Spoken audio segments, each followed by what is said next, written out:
falling in December is not normal. So we want to bring some powerful men of God for them to pray against the evil that is trying to undermine the government developmental initiative. So in the view of that pastor, the ring is not natural. Witches and wizards are pulling the rain down so that they can undermine the government development project. And I'm smart. So I told you, you don't have to bring the pastors. You tell them to start praying from where they are. Let them cast that demon of rain that in your view is trying to undermine our development process. So we're determined to change this country, and we'll continue to do what we're supposed to do until the country is changed. So that role, the process has begun. I passed through Lokita the other day and I realized there were plenty to post for their version of the street lights.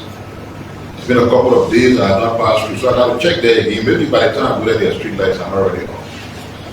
These processes are expanding all over, and we'll continue to do that. So when we had a cabinet meeting, we were keen about key sectors. We called the energy sector to tell us what has happened, what is to happen, and what will happen.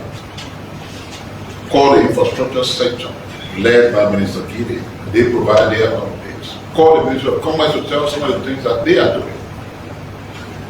We got the drugs team there to update us on what they're doing. Fortunately, we ran too deep, and by the time we were already in the night, we are just going in the middle of the agenda. So we'll come back, and most of them will come to complete, because we want to continue getting a clear picture of how progressively we are moving. And before I get into these main talking points, I just want to make a case about an issue that I'm observing, and I think it's total disrespect to the Liberian people. When you pass all around the world, people envy countries that are making progress, that are well developed. And that development that you recognize in those countries that you're talking about, and sometimes when you come back, when you condemn your own country, it's not about the amount of food you eat. It's not about the quality of meat and all kinds of things that you put in your soup a day. Because you know what? When I fall down right down where I am and die, nobody will take account of the quality of food I was eating. They'll focus on things that they leave for a place for a family to live in. Or he gone, a children got to be renting all their apartments. So that's why across the world people are building roads. They're building hospitals, high-class hospitals, they're building schools. They're expanding electricity, giving them airborne water, building huge infrastructure in public buildings and all kinds of different things. But there's a wrong messaging that is taking place right now, which I believe is a disrespect to the Liberian people. They're creating an impression that the Liberian people don't care about development. That you can keep the country the way it is. Don't build no roads, don't build hospitals, don't build electricity. That makes sure people have food to eat. And they're hiding on some meal and bread and butter, and then they will downplay every development that is taking place and try to give an impression that is not important. What is important is how much food people eat. That's disrespect. That's not what the Liberian people represent. Maybe we don't know them.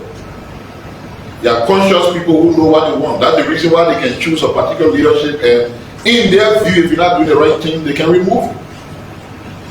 They've tested that with people who we knew to be populists, very popular.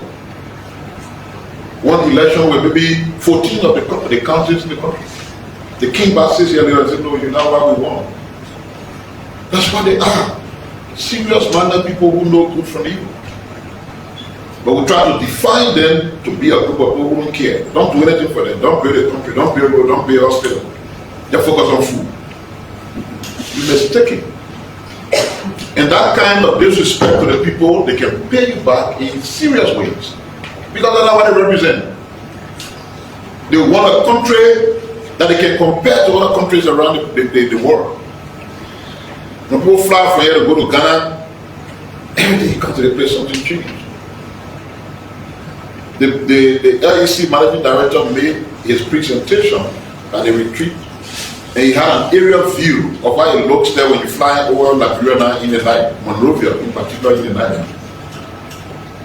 And this place that used to look like a huge chunk of darkness. The picture he displayed, which I have here, fortunately we didn't prepare to put it on the board there, shows a well-lighted city from the sky, which was never the case before. That's the first place people start judging Ghana from, when you try to land in Accra and then the plane comes closer. Then when you get down, you see all the stuff, the airport, the quality of the airport, the roads, and all kinds of things, and you say, these people making progress. Of course, don't tell me about the standard of living, because I have experienced the two places. No comparison. Instead of beggar rest here $14, you spend more than $20 a day there. Life there is also challenging. And you put us on the scale with them, we fire ahead of them. But while there are people are celebrating for which we hear every Ghanaian citizen say we are the best in the whole wide world, is the way their country has been developed. And then there are political actors here who want to define our people as a group of people who are not interested in those things, they only want food. No wonder why when you see election time, they just passing around with beggar rest and all kind of things to use the people to vote. Because in their mind, this all the people interested in, so fail, don't do anything. When election time can grab rest and carry and they will vote for you. That kind of disrespect to the people, they will reward you harshly when the time comes. We as a government, we are clearly aware of what the people want. We know the need of a country that can be developed. They want good roads, they want electricity, they want good hospitals, they want good schools. And that's the reason why we focus on that, even though considering also that you must continue to make life easier for the people. And that's why we'll be able to take rest from $20 down to $14 in less than 2 years. That's the reason why we're going to take gasoline from 1,500 to below what it is, 700, 750, sometimes 800. That's the reason why we're imparting commodity prices all over the place. That's why we're enhancing public transport, so that all the plenty money people can pay for transportation is dropped. All these things affect the quality of life. That's why we're building the roads, so that farmers who are producing food in the interior can have roads to bring the food to the market. And when they sell them, they are empowered financially. They can also feed themselves from the very food they produce. In the past, the food will remain right in the farm due to the lack of road, get spoiled, and the energy and all their hard work will go in vain. All of these things are what measure of true life. But you want to mislead people to say, oh, nothing happened, they're not doing bread and butter usually. And try to push that it is the only food. Huge mistake. And the consequence of that, you will regret it. The Minister of Justice is pleased to inform the public that an autopsy was requested in the alleged suicide of the former manager of Boulevard Palace Hotel, Mr. Anwar Fudo, in Monrovia. As a result of the request by the Ministry of Justice, an autopsy was conducted on January 7, 2025 by the state pathologist, Dr. Benedict Cole, in the presence of family members of the late Fudo, law enforcement officers, and mortuary attendants at the St. Moses Funeral Parlor on the Japanese Freeway.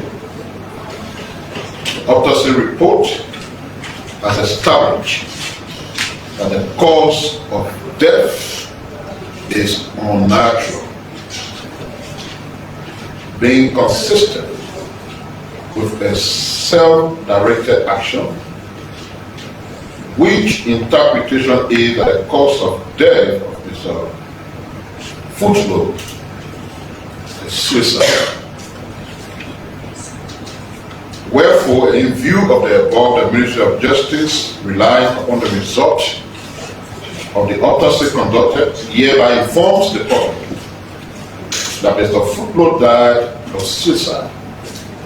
The matter is now considered closed unless new information compels further investigation of this matter. this statement was issued by the Ministry of Justice a while. Recently, we've been seeing reports. I think it started from our good friend at ELBC, accounting our oil. And I was joking someone to say, okay, just say the whole country for us. I will sow power into you for small fish. We will not say our oil feed to you for anything if that true oil is there. Local sent a technical thing, and a year back they issued this statement. The National Oil Company of Liberia, NOCA, informs the public that it is aware of the reported hydrocarbon seep in Livren Town, beyond town, Grand Bassa County, situated within the Roberts Bassa Basin, approximately 7.6 miles inland from the coastline. And in response, NOCA conducted 2 technical field missions to conduct seep reconnaissance, surface geologic survey assessments, and baseline data collection. Historical reconnaissance studies such as airborne gravity and magnetic survey conducted in 2010 by Simba Energy, the only offshore reconnaissance license holder at the time, identified oil seep occurrences indicating that the Roberts Bassa Basin may have potential for commercially viable hydrocarbons.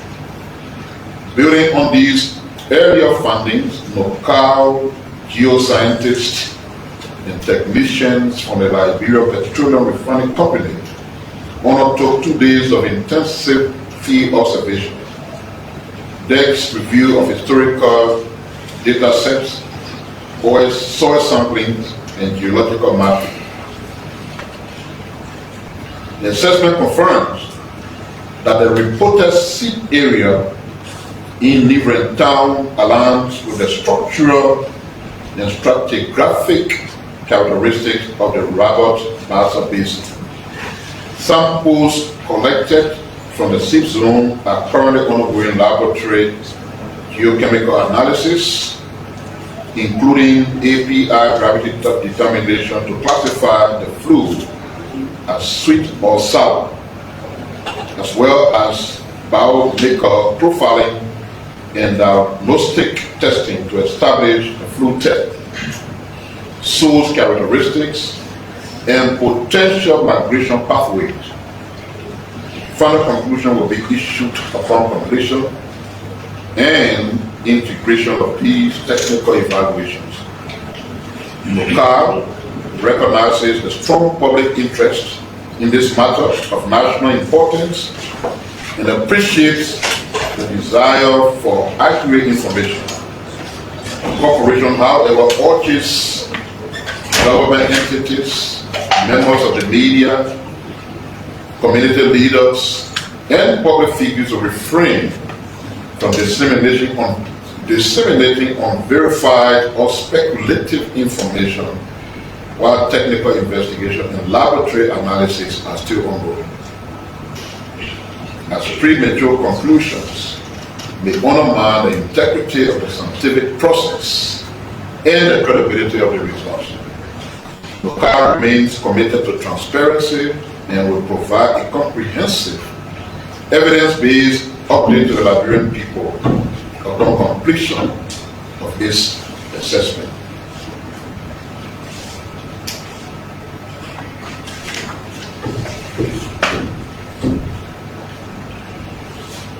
Everything that we do, whether developmental stuff, etc., they're all tied to job creation. There's been a deliberate attempt by some to say, hey, the government, power for 2 years now they've created 0 jobs.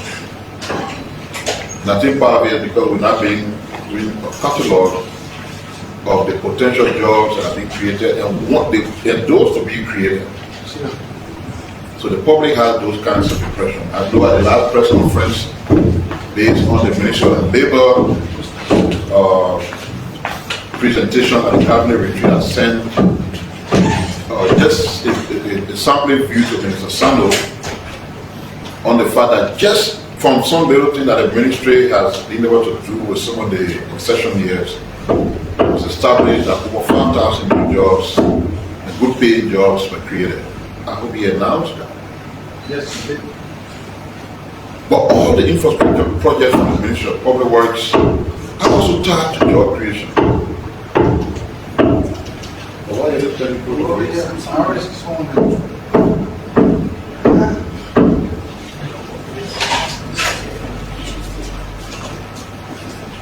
So I'd like to give you some figures from the presentation made by the Ministry of Public Works, which is also linked to the current job creation footprint. So they have this project called Village Access Road Project. It's funded by the Swedish. It is being implemented in Lofa County, in Bump County, and Limba County. In Lofa, the project targets 49.67 kilometers of road. And what it has done, it has created 113, it has created jobs. That includes female, 113 persons are employed as a result of the project.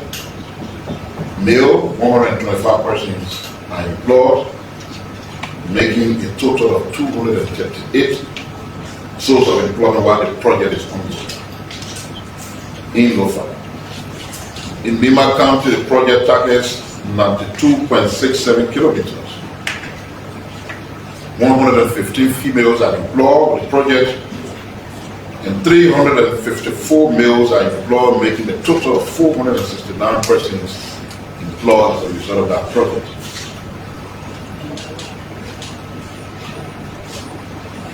In Bump County, which is 57.06 kilometers. Sorry, I have to correct something. So the first figure I gave with the 113 and 125 was actually for Bump. So in Lofa, 402 females are benefiting in terms of employment, and 434 males are benefiting, making a total of 836 employment. So the total of individuals who are employed as a result of the Village Asset Road project funded by the state government is 1,543. 630 of them are female and 913 are male. And the total kilometer of roads being covered under the project is 199.4 kilometers of village access road.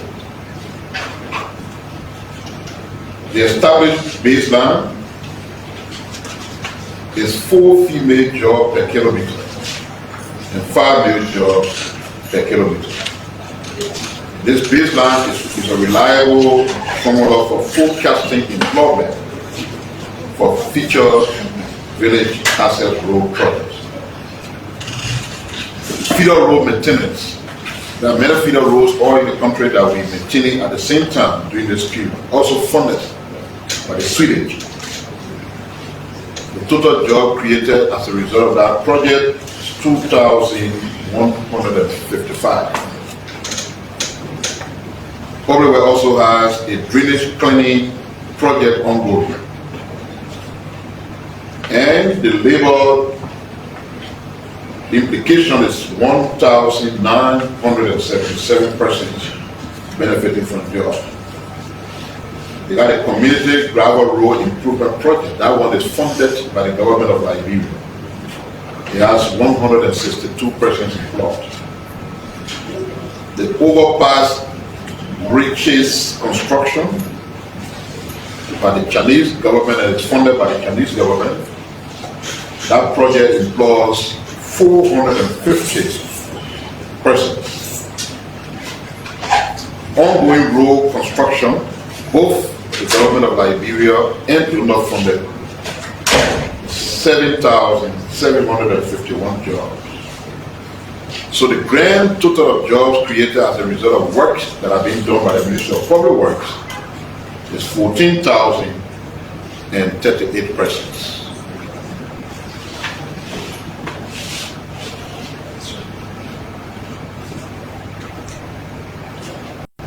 So the Ministry of Public Works is currently generating employment, especially for young people. Upcoming infrastructure projects will also significantly expand job opportunity. Specific labor-intensive intervention will quickly be deployed in all the 15 counties, and it will also impact jobs. And there will be immediate cross-sector actions to support the President's youth empowerment priority. Some labor-intensive programs currently being implemented. Feeder roads plus village access road.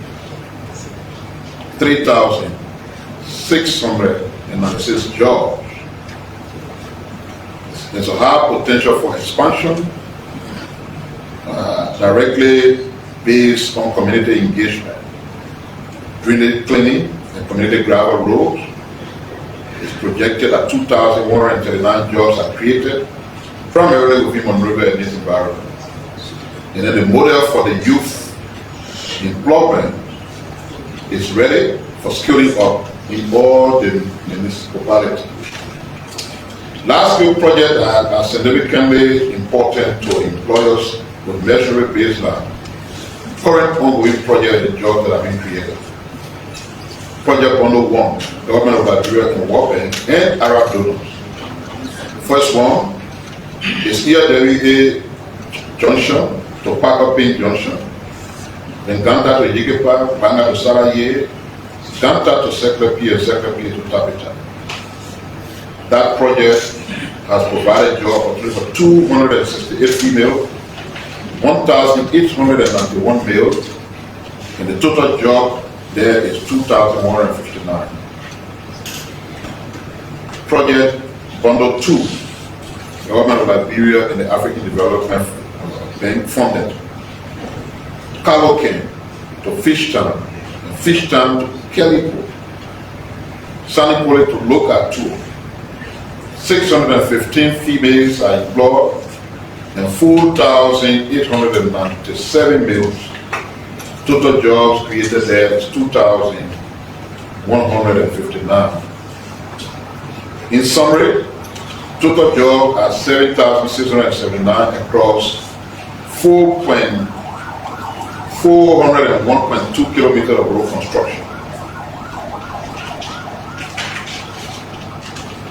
The Ministry of Youth and Sports, they have mobilized trained youth cohort for community training project. It's linked to the Ministry of Public Works project for the Ministry's Youth Employability Initiative. The Ministry of Labor will provide labor market data to ensure employment opportunities and ensure minimum wage is upheld. Establish a job tracking dashboard which has been done to provide real-time data for job creation from the Ministry of Public Works. The Ministry of Agriculture has prioritized feeder road investments to support agricultural cluster. Increase job programming for youth agricultural investment. The Ministry of Finance is providing budgetary appropriation for fund community labor-based projects. They will explore wage support window for short-term jobs within the construction sector. All these are actions that are being taken to rapidly ensure that young people get to work. For pending road construction project, there are about 590 kilometers. First, the southeastern corridor, which is Tapeta to Totown, and from Totown to Zwedru, Zwedru to John Davis, and John Davis to Kellypo. And then the coastal and western corridors, Barclayville to Southtown, Salaye to Konya, will be funded by Pebbleford Dew, Zimbabwe to Clay, Clay to Old Waterside, and from Clay to Toppenberg, Medina to Rabos Coast, Avonjema to Goya to Benecoba. The estimated jobs that are being created using the 3.1 kilometer baseline will be as follows. Female will be 3 persons per kilometer. That times the 590 will create 1,770 jobs for their females on these pending projects. Male at 17 male per kilometer, multiplied that by the 590 will create 10,030 jobs for the corridor of road taking place in that area of the country. Total from the major road construction work that will be taking place in Lagos Eastern Corridor will provide 11,800 new jobs. Most of them will be occupied by young people. There are projects with high job creation potential between 2025 to 2029. And the first one, the secondary road, is one of the AARD tariff. They will be meant to upgrade thousands of kilometers of secondary and feeder roads across the country. They will have high potential for large-scale youth employment in shaping drainage covered works, feeder roads and village access supporting agriculture. They will connect farms to market, and they also have labor-intensive components like clearing, earthwork, sports improvement. They will be ideal for youth and community contractors. And then we'll have the drainage rehabilitation work taking place all across the country. It's part of the National Flood Prevention Program. Manual workforce will be intensive, so it will provide job opportunity for many persons. Strong urban employment potential is also anticipated, and it can be expanded county by county. LEC. And before I talk about LEC tomorrow, the Managing Director has extended me a personal invitation so that we can do an inspection of what they're doing so far in electrifying the corridor with street lights from TrueLiberia Junction to the Lagos International Airport. And we've agreed that we'll do it at 4 o'clock, and we'll start from TrueLiberia Junction. For those of you in the media who are eager to know what is happening, if you have the time, John, the Managing Director, and I there as we do the visit, and you'll be able to see for yourselves what's happening, the quality of light, what it looks like. But then he made a very beautiful presentation that I thought to lift some of the components from there. They are focused on generation, but not only focusing on generation, but how reliable the power being generated is. And you got to be the testimonies for yourselves. In the past, we already in December. At the time, I tell the current and just what day. Right now, we're using generator, not because current is gone. I'm told when the current came, they forced it came with the wire from the pole linking to the building got burned. I hope administration has made contact with NIC to solve that, because having electricity just on generator is costly, and we won't have funding for that. So they've improved very well. But here's why they have improved. When President Selly built a hydro, the total output was 88 megawatts. We've not been able to utilize 88 megawatts because there have been different issues around the land. Of late, 2 of the turbines were down, and only 2 were being used. If you're using 22 megawatts per unit, it's 44 megawatts, but you will not use all the 44 megawatts per time because you got to leave spacing to keep the system safe. So what have they been able to do? They've been able to do some repairs, and they restored the capacity there to 66 megawatts, even though the entire output they're using can be 66, because it will strain the machines and we'll go back to the same problem. And when these machines are spoiled, especially the turbines, repair period is between 1 to 2 years. It's a long time. So they're playing smart to make sure they're not overloading it, so that we don't go back to a turbine lead down. So, and then we'll have the full 88 megawatts available again by May 2026. We are currently importing 50 megawatts of electricity from Ivory Coast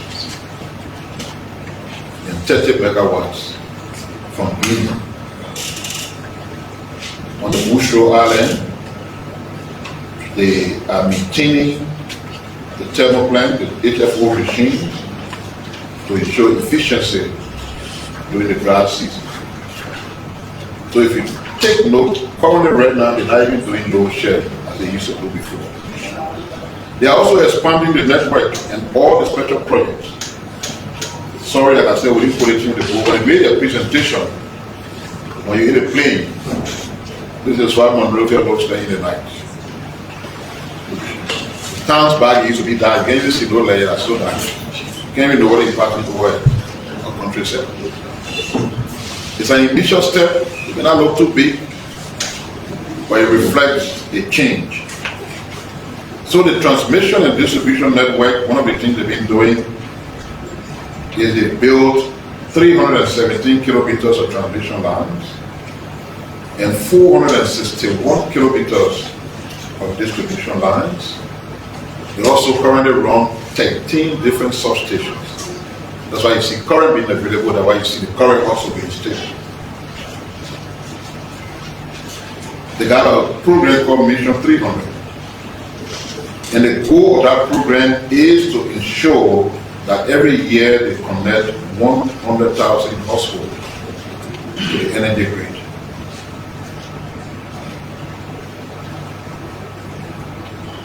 The key projects they are already undertaking now: RIA to Disco Hill, ERWA to the military barrack, and the current situation around the Park of Pink area is being repaired.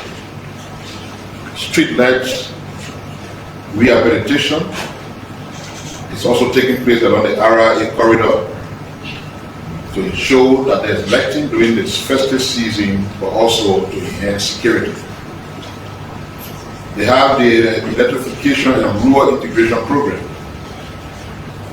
They have been able to receive new licenses, the LEC, which will now get them ready to provide household electricity in Grand Bassa, Riverside, and Bond counties. You saw energy in those places. Basically, there were street lights that they started with. But with the new license granted, they're now going to do household connections in these 3 counties.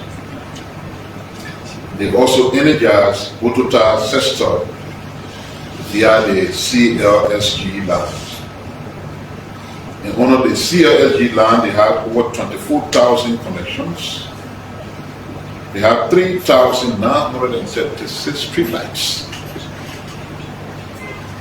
And all of this amount of streetlights should be achieved by the end of December 2025. So by December 2025, the amount of streetlights that LEC will have placed up in rural places, I'm not talking about Monrovia, in rural places, will be 3,936 streetlights. That will reduce the rural and urban gap, and it will ensure that we have new emerging grid for enhanced power supply. They also have major projects and industrial connectivity. One of the reasons why we can't do manufacturing, we can't do anything, is that we are not being having the source of current that is needed to provide current to industrial places. So most of the people who do industry where you're running generator, the cost is expensive, so they put it back in the things to do. So what they've done to resolve that, the 20 gigawatt of solar power funded by the World Bank, 75% of the work has been done, and the additional outstanding equipment that was needed for completion is all arrived in the country. They got another project called the SCADA and dispatch. The designing, the tendering are all on the way. The expansion of Mount Coffee, they want to add additional 42 megawatts of power energy to Mount Coffee. They've completed the feasibility for that. In terms of grade extension for the industrial hub, Ashwabita, B Mountain, and others are being made to work along with the government to have the source of energy that is needed to supply them to do their work.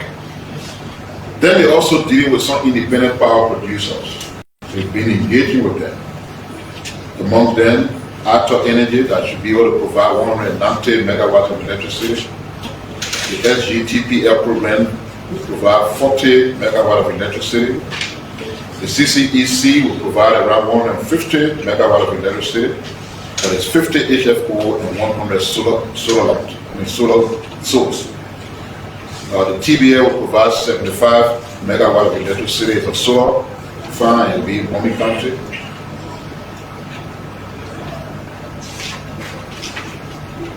Now, we're talking about job creation all the time. We're talking about the public work. We're talking about job creation in terms of the LEC and what they're doing. The current workforce of the LEC is around 1,156. But that is projected to increase by 20% as of 2029, mainly in technical areas, as LEC will be expanding to the country. So most of you, the young people, I'm talking about your choice of profession already, but most of the young people in the country should not be able to run into the university for sociology, management, all kind of courses that are good. But you see, when you go into school, you got to think about what you want to learn versus availability of job on the job market.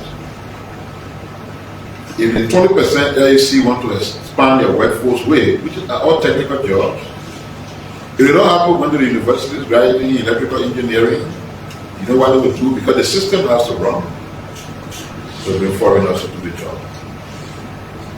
So we hope most of our people will see the need to do some of the technical courses in the universities. They have another project they call LESAP project.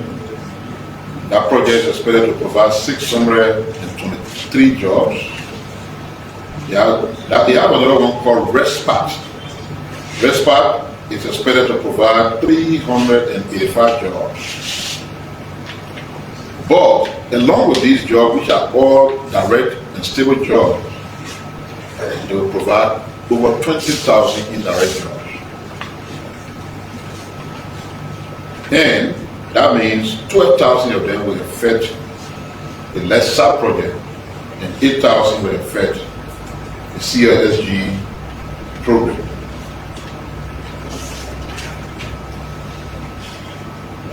LEC has succeeded in ending load shedding as they announced.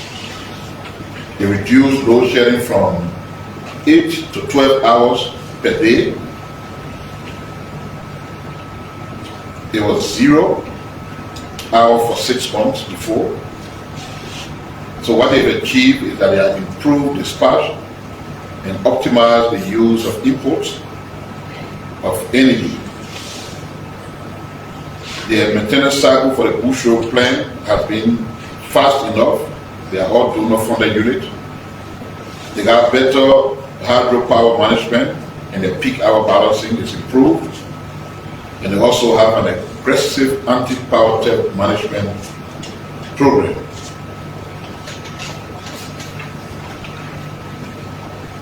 Affordability and efficiency. The power can be there, but the pay for it is a problem. So there's something in energy they call tariff. How much you pay per kilowatt. So the tariff was reduced to 0.24 kilowatts per hour. It was higher than that. They have cut their total losses from power theft from 42.6% to 41.5%. And their customer base has increased to 355,000 as of 2025. That's how much people are having access to energy. They have an investment gap of 1.1 billion to enable us to reach 75% asset by 2030. So in other words, IEC is looking for 1.1 billion so that energy availability to the country will be at the 75% level by 2030. So they asked the cabinet at that meeting to do certain things, ensure that they can raise money, that they can enforce the governance structure of the IEC, and they provide opportunities to train people who will be able to do the jobs as we expand.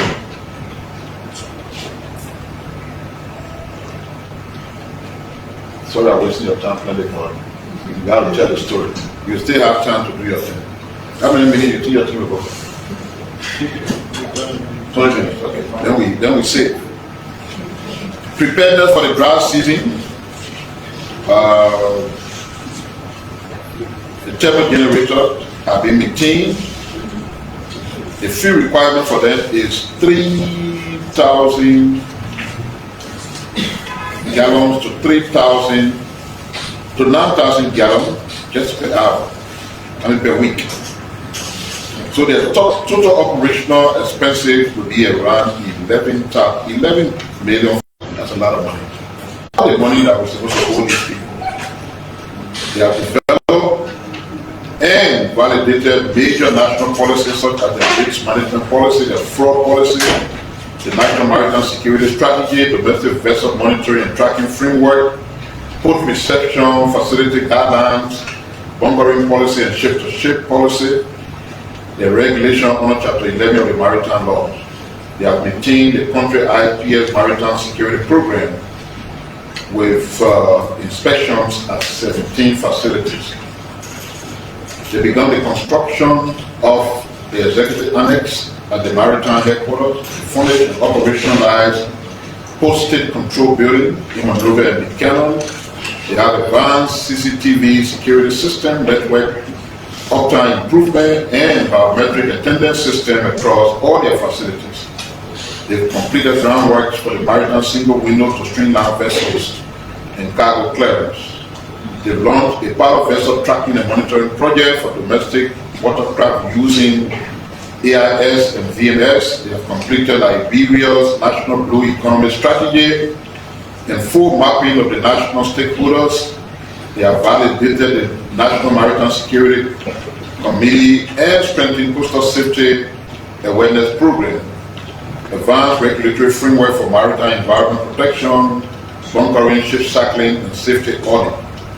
In terms of human capacity development, they have awarded 20 full scholarships for 2% of the beneficiaries are women, and they will continue sponsorship for 15 students at the Regional Maritime University in Ghana. They recruited Liberian students for maritime program in shipbuilding and naval architecture in India. They have nominated candidates to the World Maritime University and the IMO Maritime Law Institute. They will continue engagement for the expansion of the Liberia Maritime Training Institute for 2026. Successfully hosted the 8th annual conference for the Association of African Maritime Administration. Many of you covered it.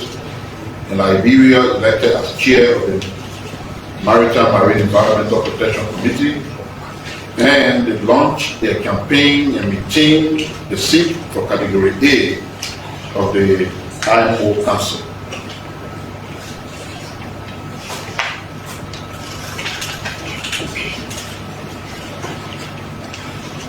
I'm skipping some, but I will not skip this one because it's a brainchild for the Ministry of Information. That's the Independent Information Commission. They have some updates. They've conducted freedom of information, record management, integrity, and anti-corruption training for 1,020 public sector, public servants across 18 institutions. They've reached institutions including the National Transit Authority, Social Security, Civil Service Agency, Liberia National Police, Ministry of Public Works, National Housing Authority, Liberia National Fire Service, Bureau of State Enterprises, and others. They have delivered a PMCS training for 300 participants from 92 institutions. They have conducted a high-level multi-stakeholder NEMA bomb to 150 participants. They implemented the FOR awareness and community outreach program with women groups, youth group, traditional leaders, CSO, disabled community marketers, and transport unions. They have partnered with MICAT, CIMES, and Budget Liberia, SATAC Liberia, and Wamboso to expand national FOR awareness.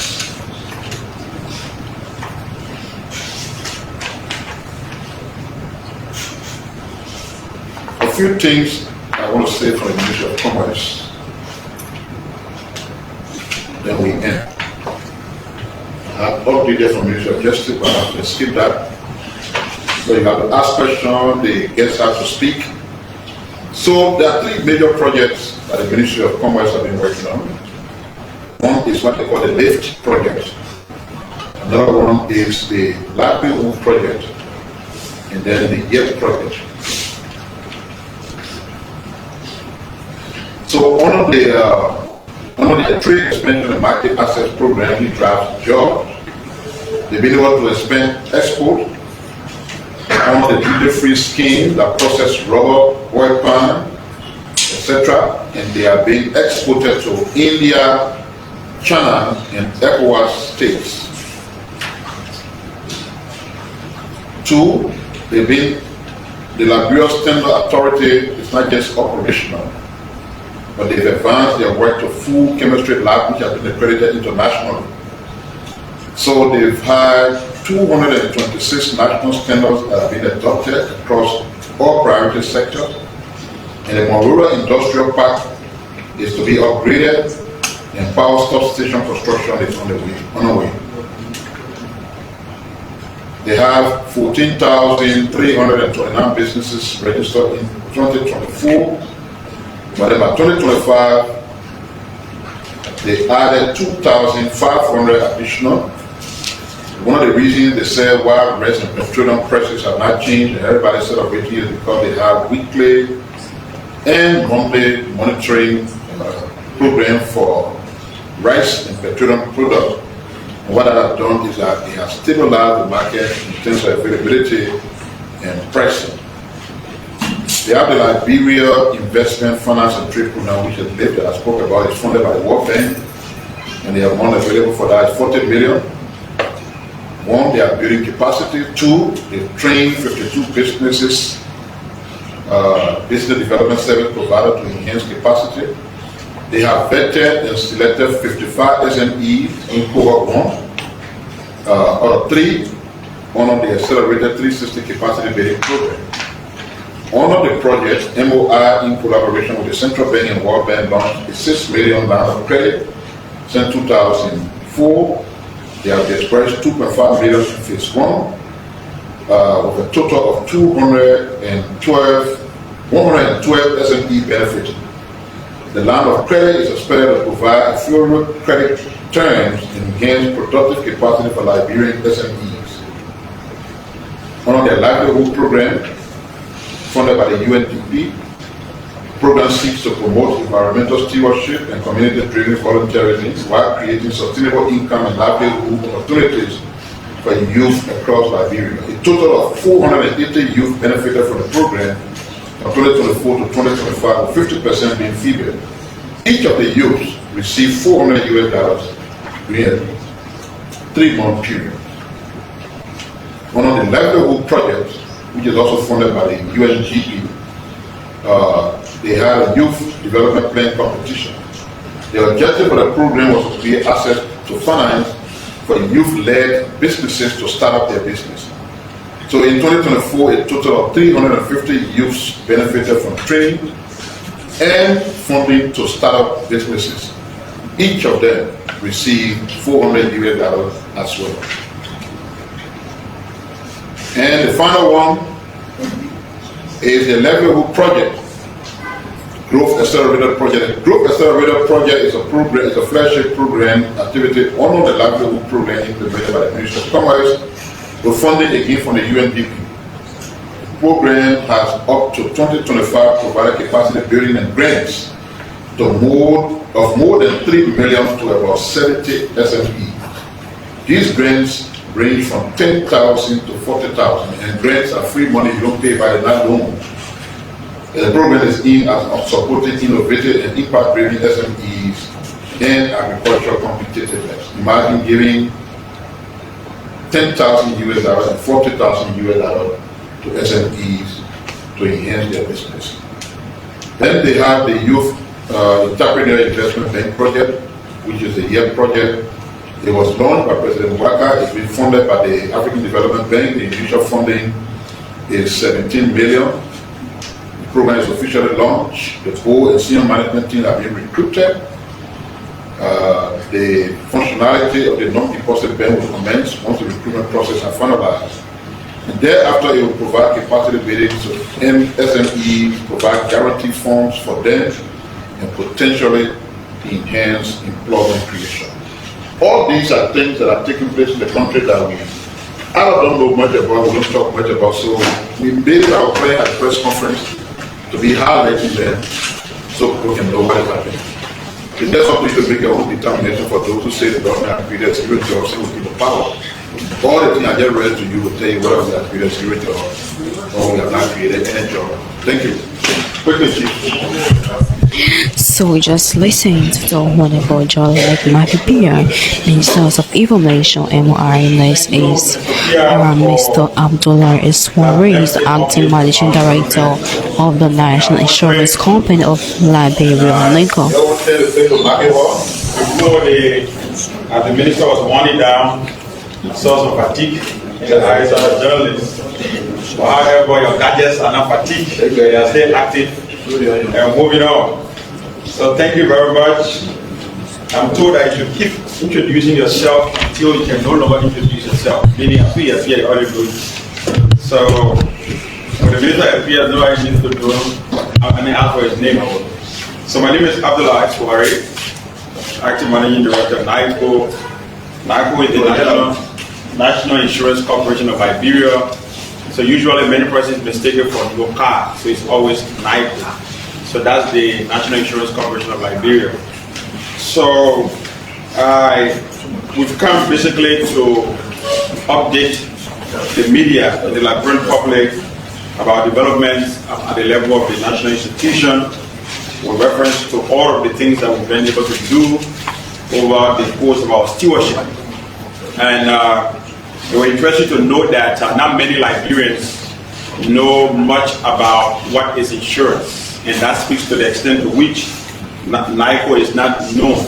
It's an institution that was established since 1984, and that's around 40 plus years. And successive regimes have come, and when it was established in 1984, in its first 3 years of existence, NIC was able to fund government payroll to the extent to which government was becoming cash stripes, so NIC was one of those dependable institutions. And the war came and it took a nosedive like many public institutions, and we thought that it was necessary under the regime of President Joseph Waka, who had decided to give NIC its needed attention. And somebody says, what was the rationale behind the establishment of NIC? So the post-independent era in Africa in the 60s, there was this outspur of development, infrastructures everywhere. So reinsurers or insurers will leave from Europe and come, and while these infrastructures are being built, they will come and insure these properties, and premium or the income from there, they will wire it into their various countries. So in the West African region, both the Anglophone and Francophone countries decided that we must have a national institution that will safeguard hard currency to also curb what we call capital flight. And as a result of that, NIC was established for 2 or 3 major purposes. One, to safeguard government properties through insurance, and to ensure that all government assets or government corporations, institutions, ministries and agencies, or corporations where government has 50% or more shares, insure with NIC on a mandatory basis. And the reason behind that was to ensure that government assets are protected and against fire, against theft and other perils. That was the idea behind NIC's formation. And ever since it was established, we've not taken the necessary course of actions in terms of moving forward. So when President Buhari was elected president, he decided to activate this institution that had been considered as a moribund institution by putting forth young men who had the potential to push his agenda. Remember now, in his campaign messages, ensuring Liberians was one of the major campaign messages. And as a national body, we are under that obligation to push that agenda. So, which institution we inherited? A moribund one. A workforce of just probably 50 persons with no capacity. We are not capitalized. Imagine you're buying a race of other people, but you cannot foot the bills when accident occurs. We have no reinsurers, no professionals. So the first objective was to ensure that we recruit professionals, underwriters, claim adjusters, who will know exactly what risks that we can mitigate.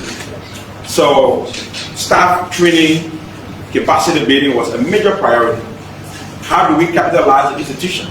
For example, we say you're supposed to insure all government assets, government vehicles. But then if those vehicles are insured with you, when there's an accident, where do you take the money from? So our major objective was to recapitalize NIC. So as a state institution, we are fully capitalized and very much solvent enough to foot any liability that is forthcoming. So in early May, I took over as Managing Director of the National Insurance Corporation of Liberia. So what did I do immediately after taking over? I developed a 90-day action plan that I submitted to the President. And part of the 90-day action plan was to revitalize and restructure the institution on manpower development, on modernization, compliance, and audit. So when that was submitted in execution, today the rebranding process of NICO, if you listen to radios in the country, you hear NICO jingles. And you see NICO flyers around to restore public trust. And as we said, the General Auditing Commission is already concluding its audit of NICO since we took over. That is to encourage compliance and restore public confidence. And the Liberia Anti-Corruption Commission as well is also concluding its investigations surrounding happenings in NICO in previous time. So having done all of those, what is the next thing that you're supposed to be doing as an insurance company? As an insurance company, your foremost priority is to pay claims. Yes, it's to pay claims. And to just digress a bit, in Liberia we have something we call a third-party motor vehicle insurance. That is, when you own your vehicle, the insurance you buy is when that vehicle is involved in an accident or whatever the kind is. The insurance company indemnify you against 5,000 losses in terms of property damage. So I hit your vehicle and the cost of repairing that vehicle is $5,000 or less. Under the third-party insurance scheme, NICO as an institution will pay up to $5,000. That's the third-party compulsory insurance policy. Then you have the comprehensive. Under the comprehensive, under the third party, if one person dies, the insurance company pays up to $10,000 in liability. That's US dollars we're talking about. If two or more persons die, the insurance company pays up to $20,000 US dollars. That is the extent to which insuring your property is important. But how many Liberians are cognizant of what insurance is about? So a survey reveals that we have less than 1% insurance penetration in Liberia. Less than 1%. Meaning the understanding of insurance is only restricted to people who own cars. So if you don't own cars, you're not getting any problem with insurance. But your house you live in is supposed to be insured against fire, against other natural hazards. We see a situation of fire everywhere. And what happens the moment that fire, your house is busted down, you've lost, you've become destabilized economically, and as a result of that, either you launch a GoFundMe or family members come to your rescue. That is the essence. So if you insure your house against fire, the insurance company comes in when that hut is gutted. That is the importance. So there is a maxim that says don't buy insurance when you make the accident. So the National Rifle Association in the US, they have a common saying and don't have it. So it's a maxim that encourages people to own guns. So when an armed robber attacks you, it's good that you have a gun with you so that you can retaliate or repair any attack. That is why it applies in insurance as well. So it's good that we are insured against social media or on other newspapers where insurance companies are being closed down, shut down as a result of court actions. NIC as a state institution is probably the only institution that is not in court right now in terms of claim settlement. So that is the importance of insurance. And to a larger extent, since we took over, we've been able to expand the revenue base, our premium. So just in the last quarter, we had a revenue of $481,383 US dollars. That is more than 50% of the same time in 2024. So, and that happened as a result of the fact that we've been able to restore public confidence. We've been able to ensure that national institutions, public institutions understand that this is an institution established solely to come and protect government assets. Because we are not protected through insurance, when disaster hits, we are left with nothing to hold on. I give you a practical example. Some part of, was it this year or last year, the House of Legislature voted fire. Now, there is an ongoing investigation. But what happened? Either the government of Liberia pays for the renovation or our counterparts will come and renovate that. But if that particular public building was insured, what happens in that case? The insurance company comes in and the extent of the liability, then they will have to call their reinsurers to come and ensure that the government is indemnified. So that is the essence. And sorry to mention this, how sure are we that this building that we are offered in is insured against fire? All right, it's rhetorical. I'm not thinking you put out the minister to answer. But public assets are left vulnerable. Why? Because we've not had the idea of insuring our assets, and that is very much fundamental. And besides that, insurance is a fulcrum of economic development. Somebody says how? If an investor wants to come and invest in your real estate business, one key question an investor will ask: are those real properties insured against theft? Are the furniture and furniture insured?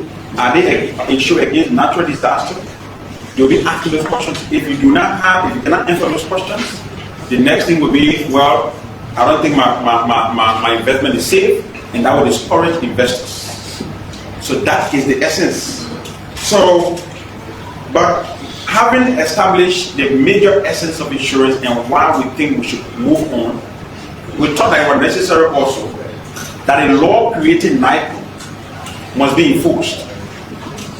The law creating NIC must be enforced. In 1984, the government came to the realization that there was a need to protect its assets, and it mandates all public institutions by law to insure with NIC so that our properties are protected. We did an analysis from 2018 to 2024, just the last regime. The government of Liberia spent over $6 million US. Do you know how much? On repair and maintenance of vehicles as a result of accident and the replacement of those kinds of vehicles. So if I'm a minister of information and my vehicle is not insured, my vehicle is involved in an accident, then there are two things involved there. If the ministry does not have a budget line item, I'll have to pay out of my pocket to repair that vehicle. If the ministry has a budget line item, we'll take it from the coffers of the government to ensure that those vehicles are repaired. That is a loss, and that's the reason why NIC was established. So I give you a practical example. To insure an SUV, just a Jeep like we usually call it, for third party is $225 US. Do you know why when that vehicle is involved in an accident, what NIC will have to pay up to $5,000? So it means that our whole body is shifting. So NIC was established to curb those wastes on government operation. So we allow government to operate while we secure, while the risk is transferred. The risk of operation is transferred to us. Now, so we have proposed a mandatory vehicle insurance scheme that has been submitted to the executive, and what that does, it ejects a pre-war status that used to happen before. So we are proposing a tripartite agreement between the Ministry of Transport, the General Services Agency, and the National Insurance Corporation of Liberia. How does that work? We ensure that before the GSA quotes any vehicle, it must show proof of NIC insurance. Before the Ministry of Transport gives registration, there must also be a proof of NIC insurance. And as a result of that, the government will play the lead role. A typical example, all of us here, we are citizens of Liberia. When the Ministry of Transport announces vehicle inspection, what happens? When the government vehicle reaches the police or the inspectors, so that government plays a pass. On the private citizens who are struggling to make ends meet, car is there because you want to provide comfort for yourself.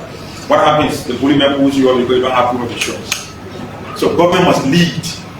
And in leading that charge, an institution was established to lead this, and that's why we are asking the executive to enforce this. And there are so many enforcement mechanisms. And a practical example is in Nigeria. How do we enforce insurance mechanisms, insurance? In Nigeria, the Pilot project, that is, if you go to buy a fuel at a petrol station, if you don't show a proof that you have an insurance, you're not get gas. Trust me, how effective you think that will be? I mean, extremely effective. Instead of just all things to the Ministry of Transport, they are making sure now that before you register your car, you must also have insurance. Well, but trust me, no car moves without gas or fuel. So if you arrest the motor vehicle owner, whether government car or private car, at the petrol station, simply you're not getting petrol until you bring proof. That signals an effective enforcement mechanism. And we are also proposing that, and we also intend to propose to the fire service about how do we work around the idea of enforcing insuring properties against fire. We've seen situations of families going to ground zero. How do we enforce it? Fire service is here. We can collaborate with them to ensure that this is a protection of the citizens against those natural disasters. When it hits, we saw a situation of a very beautiful lady and her family. I mean, may peace be to their arches. The cheerleader of Oro. Well, yes. Thank you. She died as a result of fire. And what happened? There is that husband who has turned a widower who is crying today. All right. So we need to have fire safety mechanisms. Also, how many of us have homes that have fire extinguishers? All right, that have fire extinguishers. So there is a principle in insurance called loss minimization. The principle of loss minimization, meaning even though your house is insured, but when there is fire, you must make an attempt to put out the fire by either calling the fire service or you make an attempt. As a driver, even though you're protecting your own life, but you must also protect yourself against the accident. So that's the principle of loss minimization in insurance.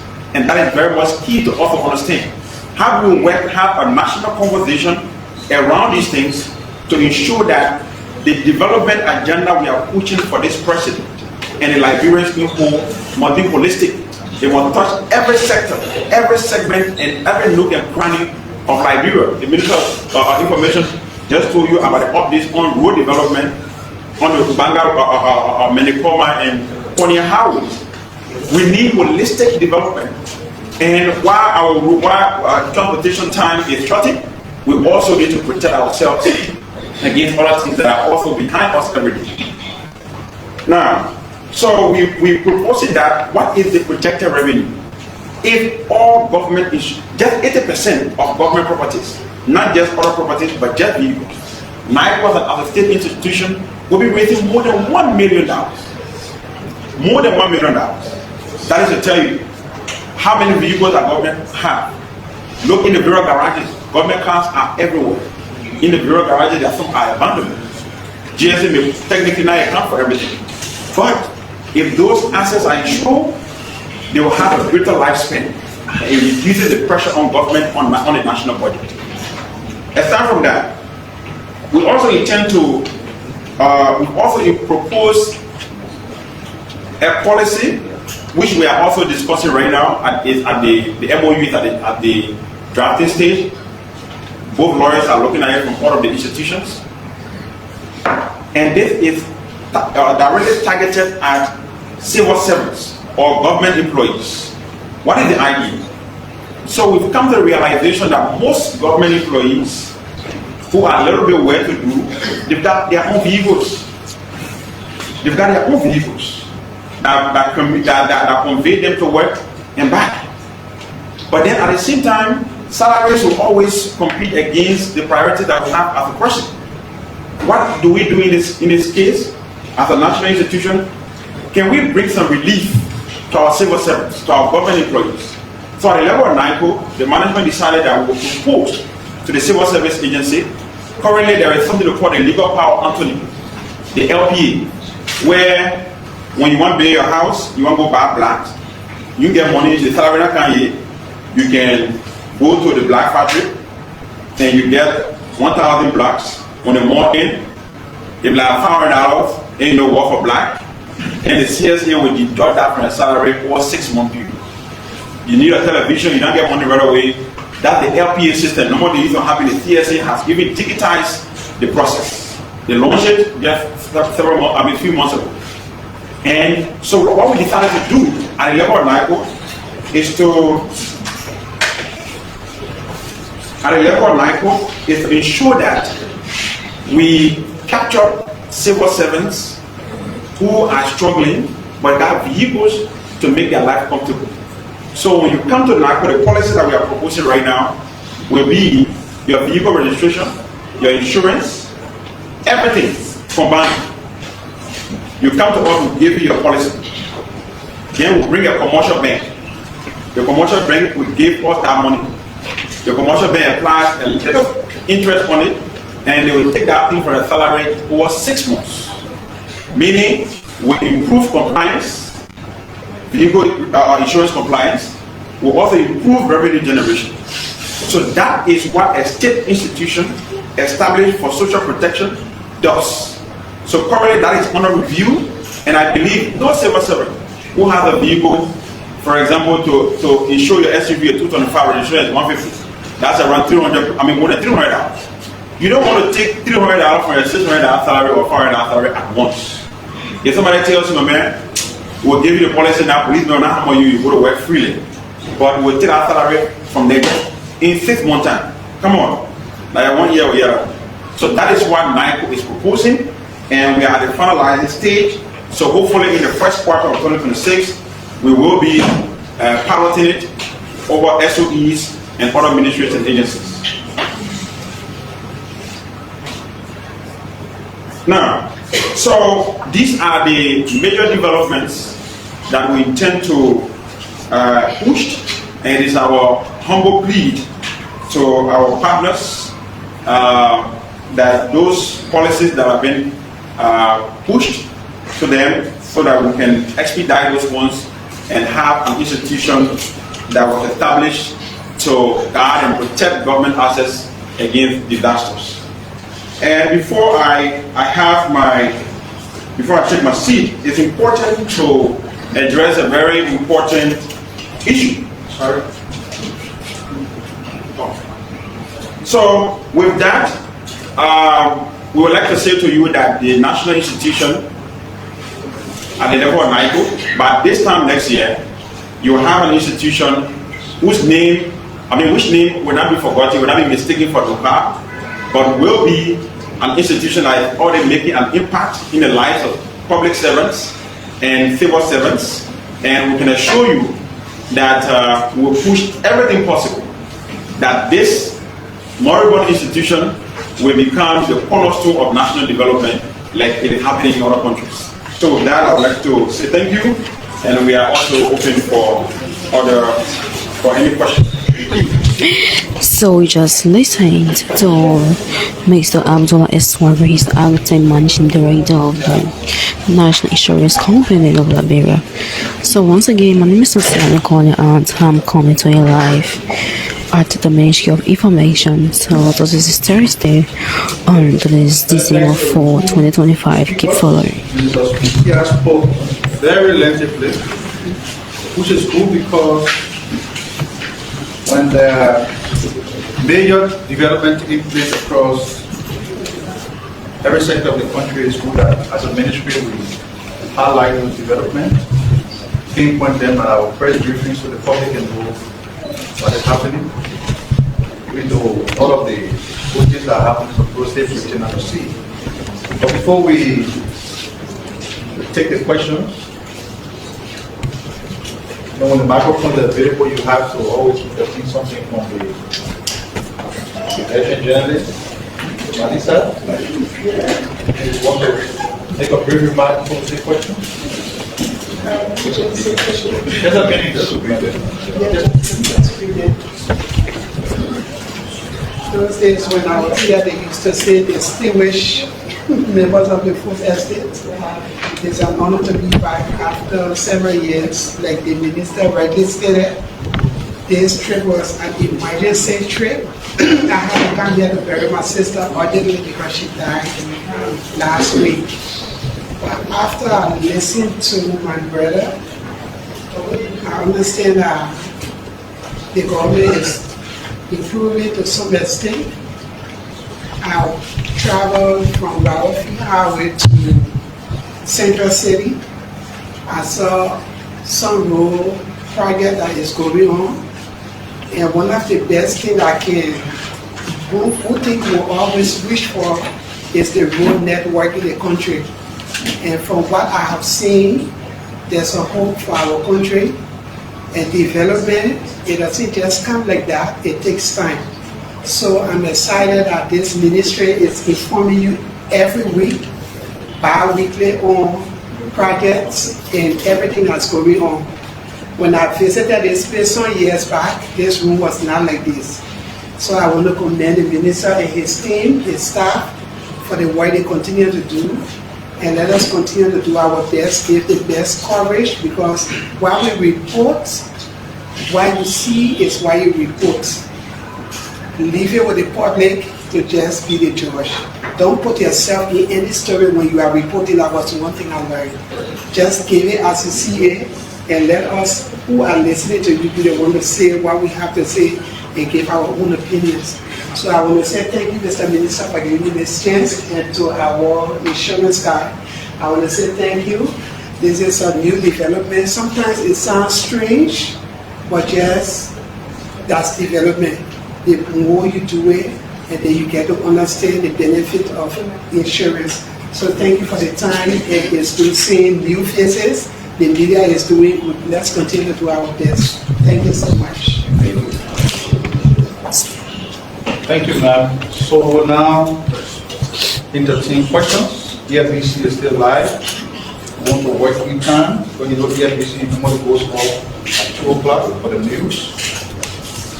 So please take the questions, and the guests, the speakers will respond thereafter. So the question line ends with Joseph. Please go get ECQ. My name is Desmond Ware, and I report for Democracy and Watch newspaper. And let me say thanks to the Acting Managing Director of MICAT, Honorable Abdullah Swaray. The presentation was detailing, but there is concern that I'm inclined to ask. There are several media reports, and I'm too sure you should ask as to what specific agreement that the government and that private mining company wish to that have come up to that decision. Thank you so kindly. Like I said, the question line ends with Joseph, please. So good afternoon, my name is Take one of them. You say that. Good afternoon, my name is David KPN and I work for TrueLiberia. My question goes to the minister.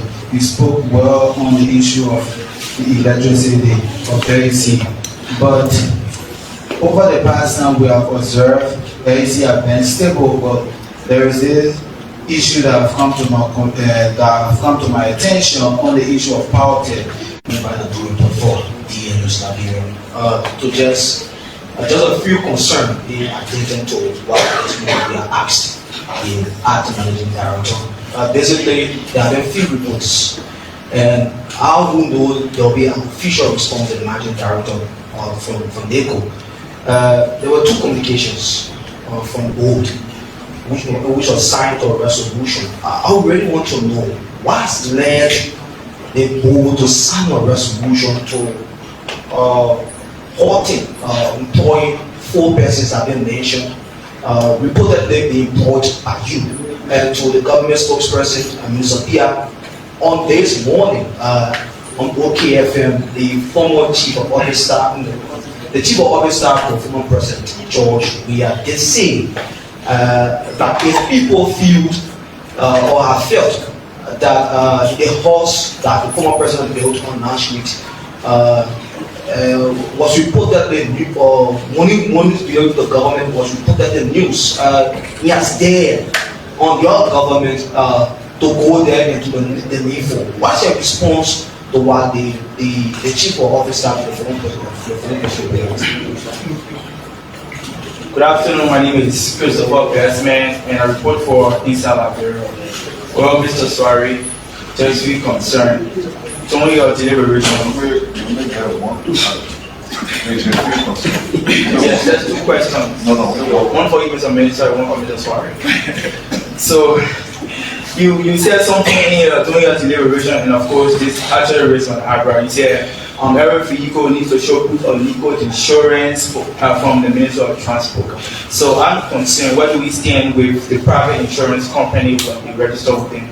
And Mr. Minister, with the many statistics provided in job creation, you didn't talk about the durability and the sustainability of this job, because it just, with this construction company, people will say, how well for how long this job, will be for these people.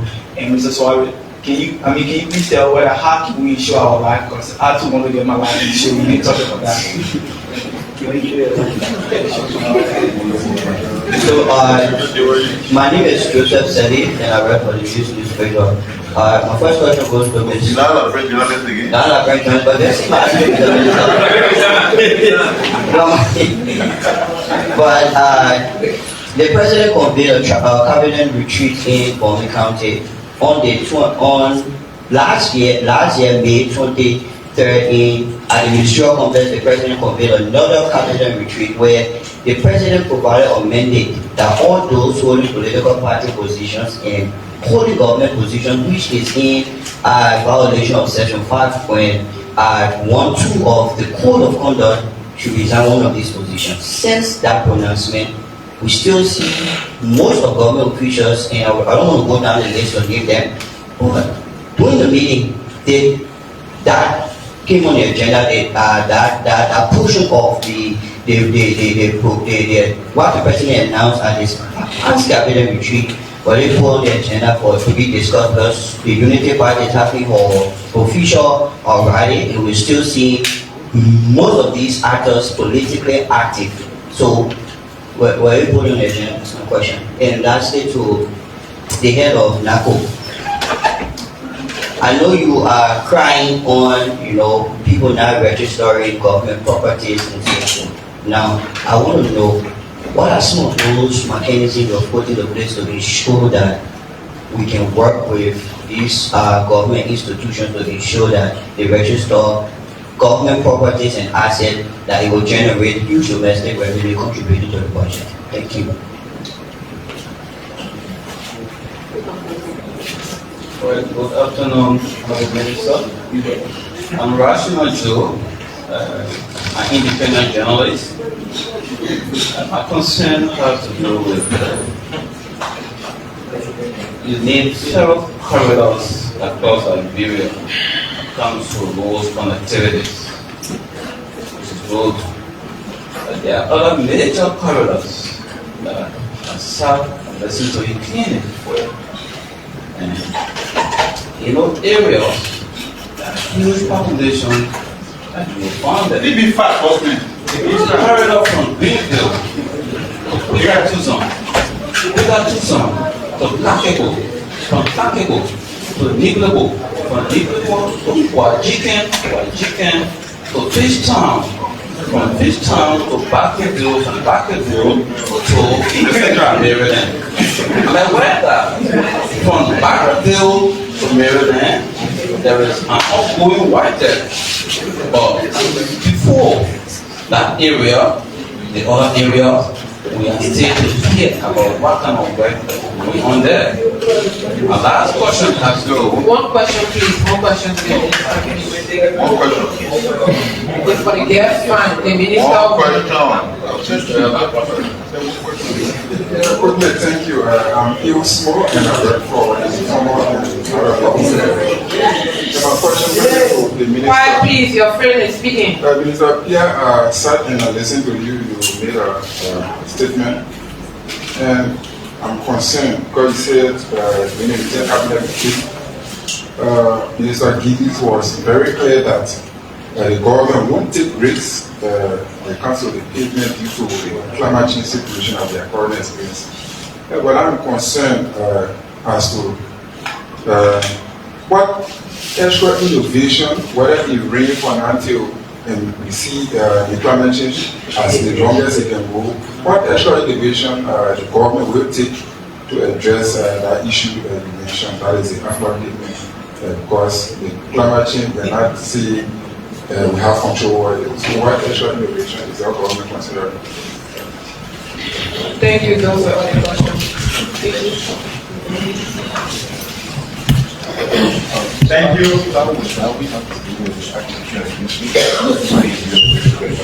Thank you.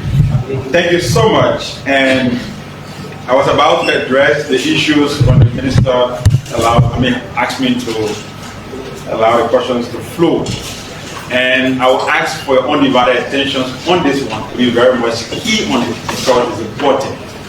And before I move to answering it, let me state to you that there is a parable from Adala that says you cannot be running and scratching your feet at the same time.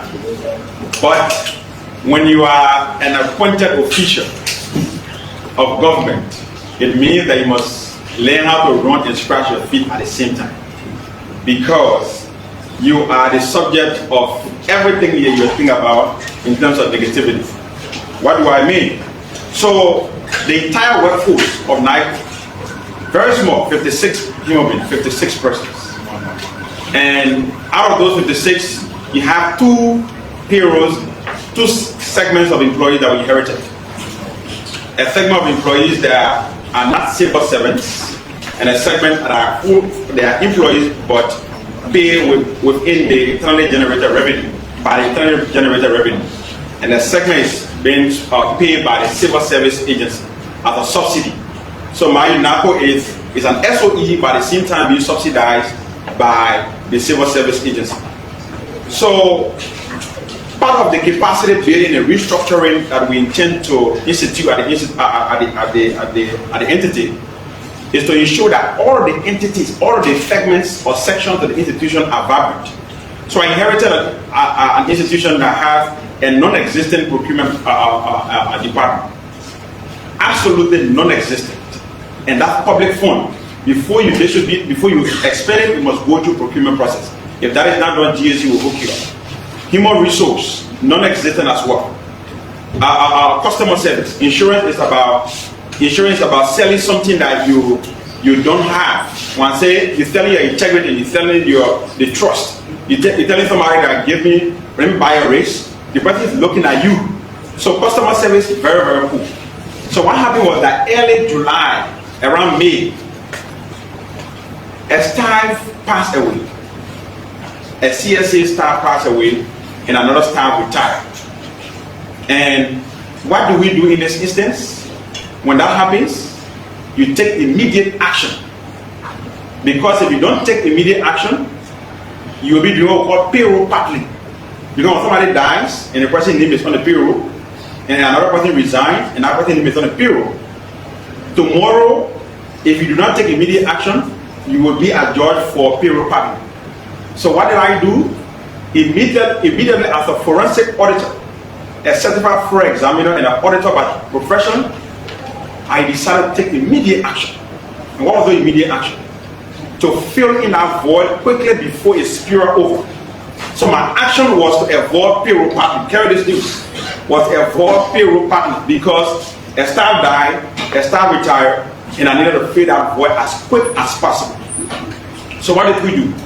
In order to ensure that we recruit the best of professionals, in order to help us in the reform agenda at the level of a moribund institution, we hire an independent HR firm, void of management interactions, an independent HR firm, to do what we call headhunt.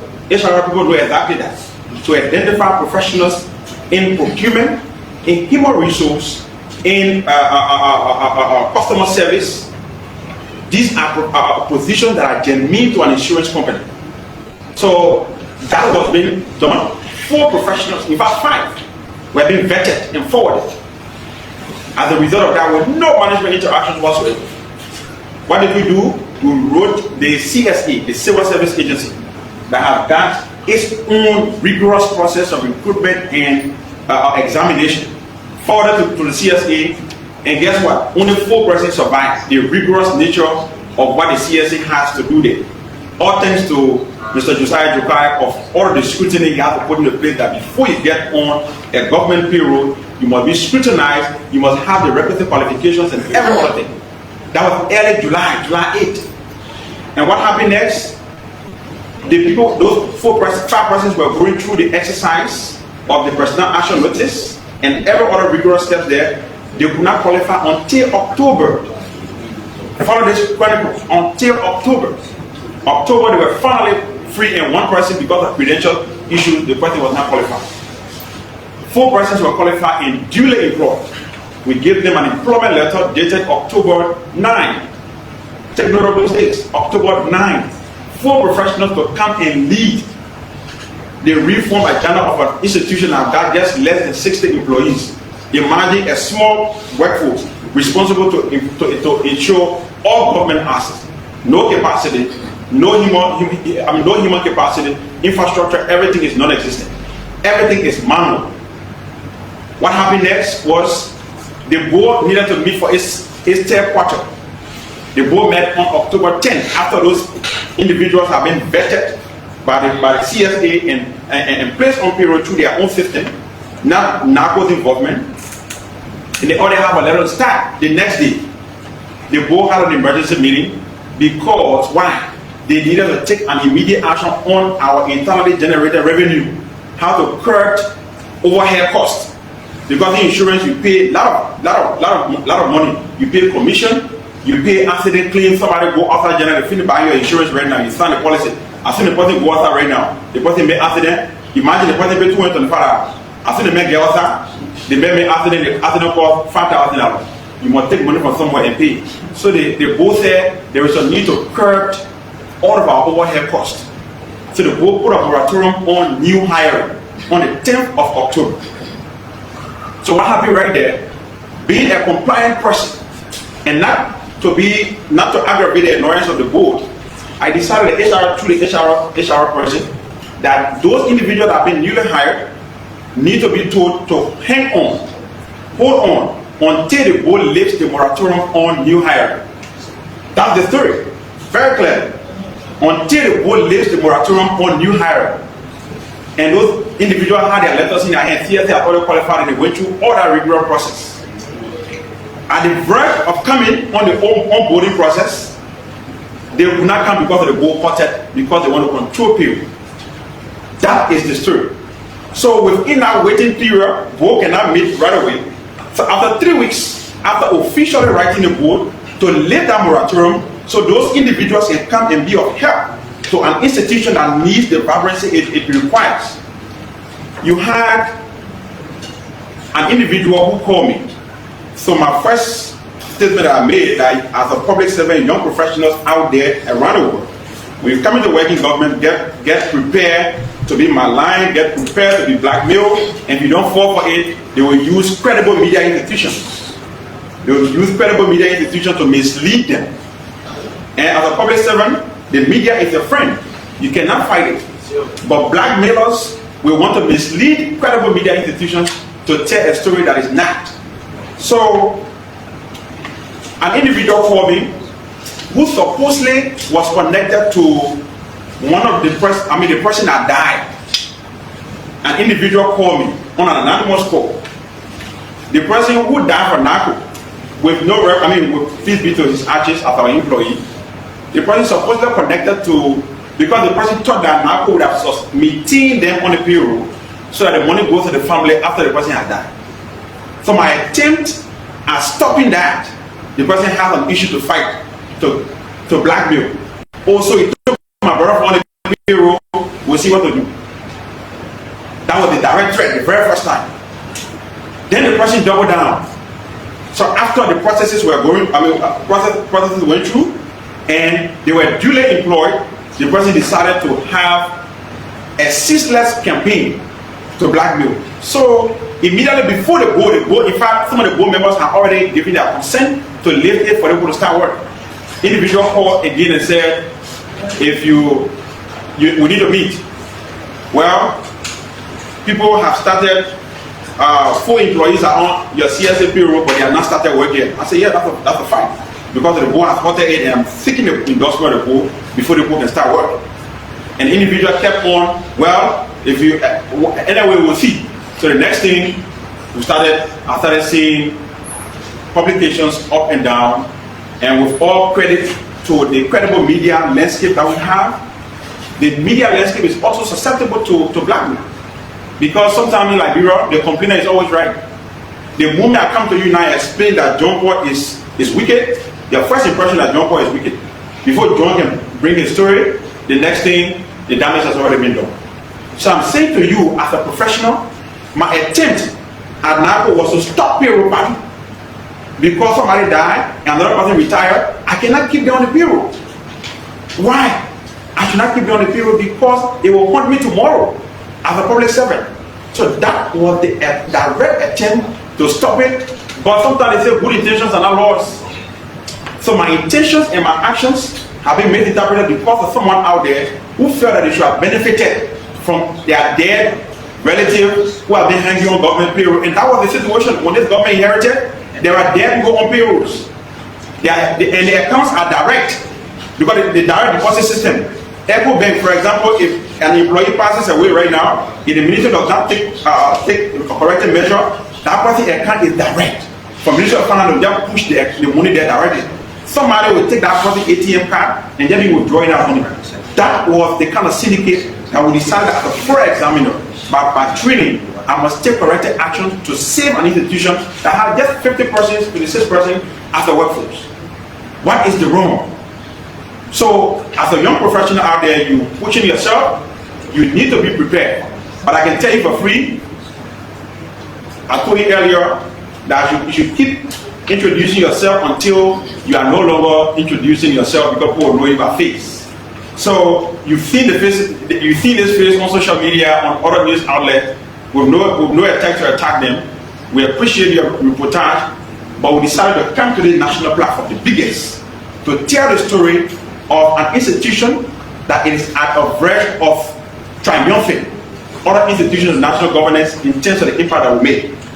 So that was our attempt, and I hope that the new story that will be carried out here, that the payroll paddling was an attempt to stop payroll paddling.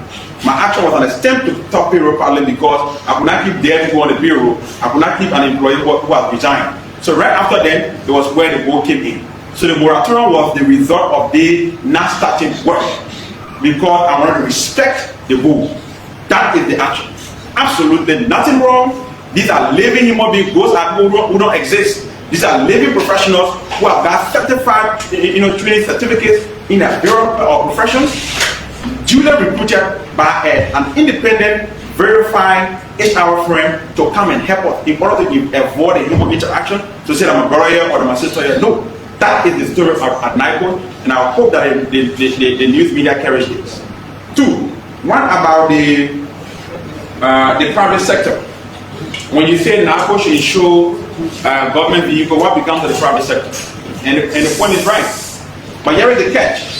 The law that creates NICO, it says government as an institution must be protected against all kinds of risks. And primarily, laws are made to be respected.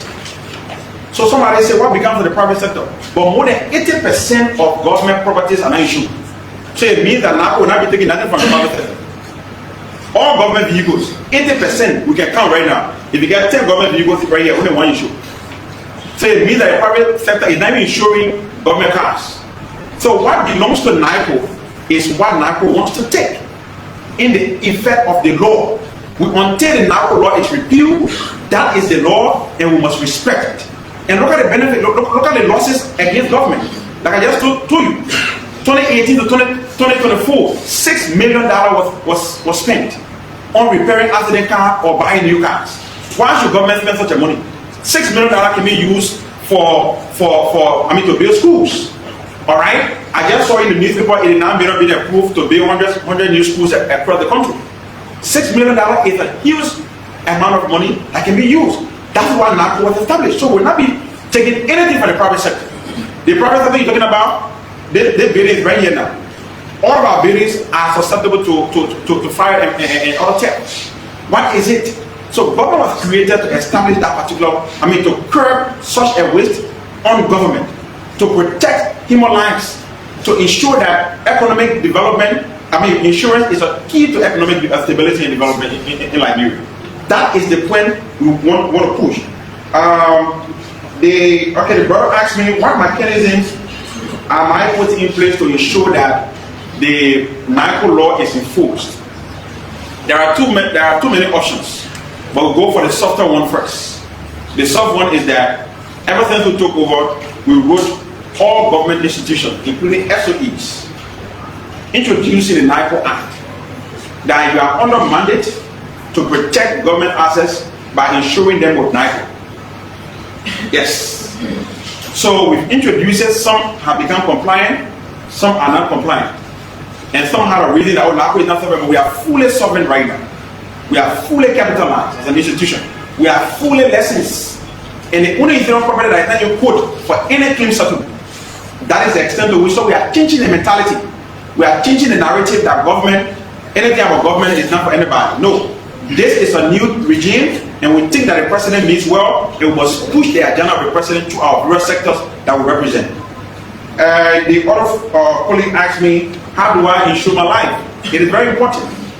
So at NICO right now, we have the medical term life insurance policy. So there are some institutions that we insure all their employees. We call it term life medical insurance. So, and it is done through salary deduction. So for example, if you have 200 employees here at the Ministry of Information, NICO will introduce a policy that will take probably just $20 from your salary every month. And that $20, what happens in that case is like a susu. So all of you will benefit from that. Will give you a benefit. You go to the hospital 2 times, but each time you go to the hospital, your limit will be maybe $100 as a result of paying just that $20. But for you, your spouse, and 2 or 3 dependents, and each of these people will go to the hospital on just by paying that $20. So it means if you work as a government employee, just by your salary being deducted from $20, when you're sick and salary not come here, you can go to the hospital and you get treated without taking money directly out of your pocket. That is the kind of protection that a state institution must provide, and that is why we believe that is the agenda of the president, to ensure that no Liberian will have to scratch their head as a result of not having money. When you're sick, you can't go to the hospital. So just in conclusion, we want to say that we remain steadfast, and we hope that the Liberian media carries this. We must, as public servants, everywhere you are, you must make the maximum impact in the minimum time that we have.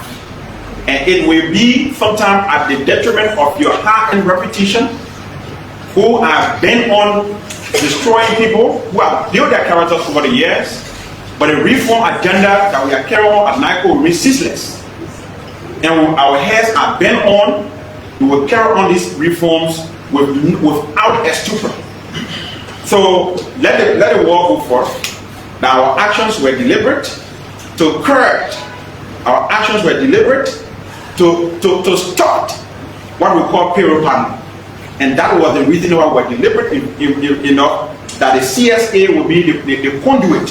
We scrutinize all these people, but then they go have an alternative and say, no, let us hold it for now. So just at the verge of lifting the moratorium, you have someone who relative had died and wanted to enjoy the amenities of government through fraudulent means, and the person is how to target me, but using credible media institutions. And I take this as a service and as a price you have to pay as a public servant. Thank you very much, and I appreciate the time.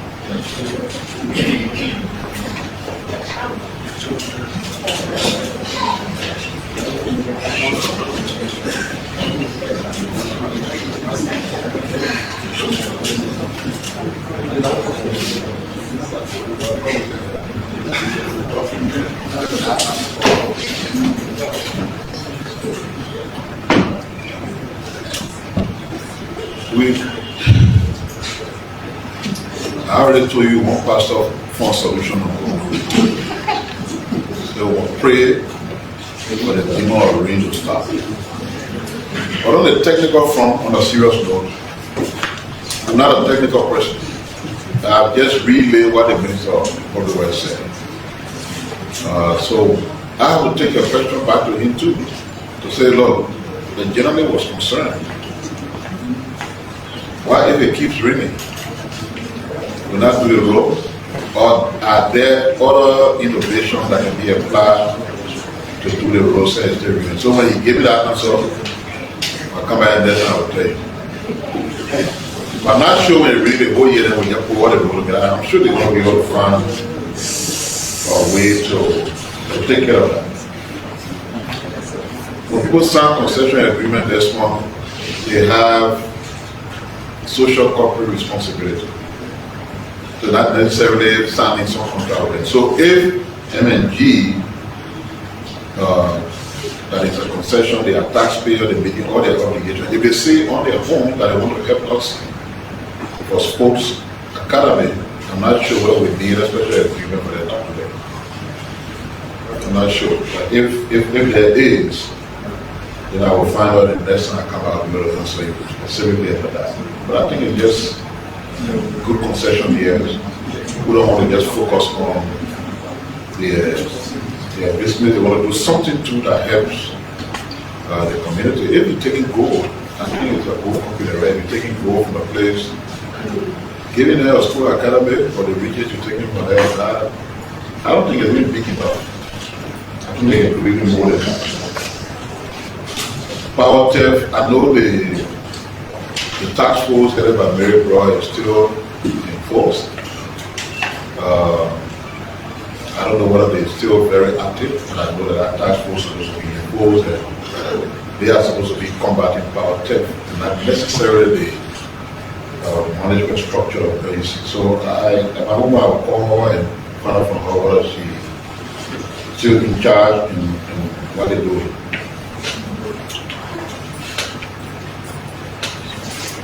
So if anybody here believes that anytime anybody from those people's side get go on radio, whatever radio station you call it or anything, then the only way we will have to be responding to them. Sometimes you exist and you don't exist, and it's the only way you can remind people that you exist is to go talk plenty things somewhere that people will know you around the week. I'm not going to do that. Why is it even important for somebody discussing somebody non-free resident at this time? Is there any value to us? So somebody will talk about what for that thing, then I want to kind of use this your platform. I'm responding to them to say what. No, politics is a serious thing. And even some of you who are around here, I see that minister, hey, minister. That's why they made a minister again. So now we party, so your party, where that's you know, nature, how it is. So if you beg that kind of space before, you gotta fire, put yourself behind the left line. So you hear them talking, you just go on radio station, they talk something that can be very controversial because they want attention. That's why I don't know the controversial thing they say with that. I read where it started from. The jobs that are being created, I said the person who asked the question was not listening, but those jobs were in categories. We talk about indirect jobs, we talk about short-term jobs, and we talk about permanent jobs.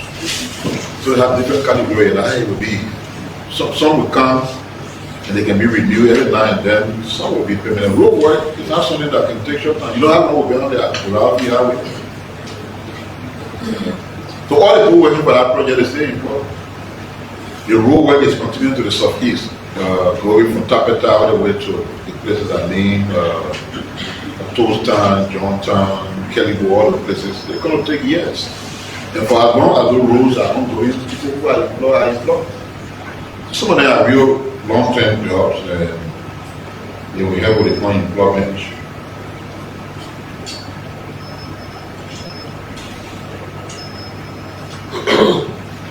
What was here about official and party work? So yes, the country is a country of law. All the people from UP, who the ombudsman said were violating the code of conduct, they should do as well as that. You don't remember that they went to court? They went to court in a soft prohibition. And I know at that time the court granted it.